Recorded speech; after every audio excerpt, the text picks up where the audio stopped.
Hi friends. இன்னைக்கு நம்ம என்ன பார்க்க போறோம்னா, உலகத்தையே நொடியில் சுற்றி வந்த முருகப்பெருமான் ஏன் ஒரு பழத்திற்காக கோபித்துக் கொண்டு பழனிமலைக்கு சென்றார்? அதன் பின்னணியில் இருக்கும் மிகப்பெரிய தத்துவம் என்ன? வாங்க பார்க்கலாம். நாரத முனிவர் சிவபெருமானிடம் ஒரு அரிய ஞானப்பழத்தை வழங்குகிறார்.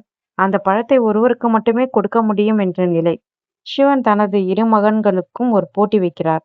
யார் இந்த உலகத்தை முதலில் சுற்றி வருகிறார்களோ அவர்களுக்கே இந்த ஞானப்பழம். முருகன் உடனே தனது மயில் வாகனத்தை எடுத்துக்கிட்டு இந்த உலகச் சுற்ற புறப்பட்டுட்டார். ஆனா விநாயகர் யோசிச்சு, அவருக்கு தனது பெற்றோரே உலகம் என அவரு சுற்றி வந்து அந்த பழத்தை பெற்றுக்கொண்டார். உலகத்தைச் சுற்றி வந்து மிகுந்த நம்பிக்கையோடு வந்த முருக பெருமான், பழம் விநாயகரிடம் இருப்பதை பார்த்து அதிர்ச்சியும் கோபமும் அடைகிறார். அண்ணனுக்கு முன்னுரிமை அளிக்கப்பட்டது என வருந்தி தனது ஆடம்பர உடைகளையும் ஆபரணங்களையும் துறந்து ஒரு கோபத்துடன் கைலாயத்தை விட்டு வெளியேறினார். தென்னகத்தில் உள்ள திருவாவினன்குடி, இன்னைக்கு நம்ம பழனி சொல்றோம், மலை உச்சிக்கு சென்று அமர்கிறார். அங்கே அவர் ஒரு ஞானியாகவும் மாறுகிறார். சிவபெருமானும் பார்வதி தெய்வம் அவரை சமாதானப்படுத்த அங்கு வந்தனர். அப்போது சிவன் முருகனை பார்த்து சொல்கிறார், மகனே முருகா, நீ ஒரு ஞானப்பழம்தான். உனக்கு எதற்கு வேறொரு பழம்? நீயே ஒரு பழம். பழம் நீ. இதிலிருந்தே அந்த இடத்திற்கு பழனி என்று பெயர் வந்தது. இது முருகனுக்கு ஏன் 2 மனைவிகள்? வள்ளி தெய்வானை திருக்கல்யாணம் நீங்கள் அறியாத ஆன்மீக ரகசியம். இன்னைக்கு பார்க்கலாமா?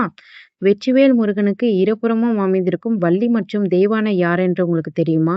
அவரை ஒருவர் தேவர்களுக்காக மணந்தார், ஒருவரை தனது பக்திக்காக சென்று மணந்தார். அந்த பூரணமான கதையை பார்ப்போமா? தெய்வானை திருமணம். இந்திரனின் மகள். சூரபத்மனை அழித்து தேவர்களை காத்த முருகப்பெருமானுக்கு நன்றிக்கடனாக இந்திரன் தனது மகளான தெய்வானையை திருமணம் செய்து கொடுக்க முன்வந்தார்.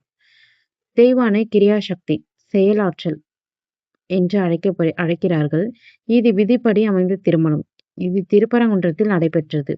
வள்ளி திருமணம். காட்டில் வேடர் குல தலைவர் நம்பிராஜனால் வளர்க்கப்பட்டவள் வள்ளி. அவள் முருகப்பெருமான் மீதே தீராத பக்தி கொண்டிருந்தாள். வள்ளியை சோதிக்க ஒரு முதியவர் போல் வேடம் அணிந்து பின்னர் காதலிப்பது போலவும் தாகம் எடுப்பது போலவும் பல நாடகங்களை ஆடுகிறார் நம்ம முருகப்பெருமான்.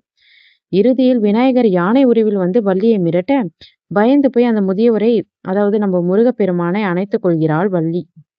அப்போது முருகன் தனது சுயரூபத்தை காட்டுகிறார்.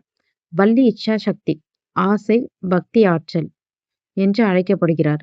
இது திருத்தணியில் நடந்ததாக கூறப்படுகிறது. திருமணம். தெய்வானை விதியையும் வள்ளி பக்தியையும் குறிக்கிறார்கள். கிரியாசக்தி, இச்சாசக்தி ஆகிய இரண்டும் சேரும்போதுதான் ஞானம் எனும் ஞான சக்தி நம்மளுக்கு முழுமையடைகிறது. இந்த மாதிரி வீடியோ பார்க்கணும்னா நம்மளோட சேனலை சப்ஸ்கிரைப் பண்ணிக்கோங்க. நெக்ஸ்ட் வீடியோவில் பார்க்கலாம். பாய்.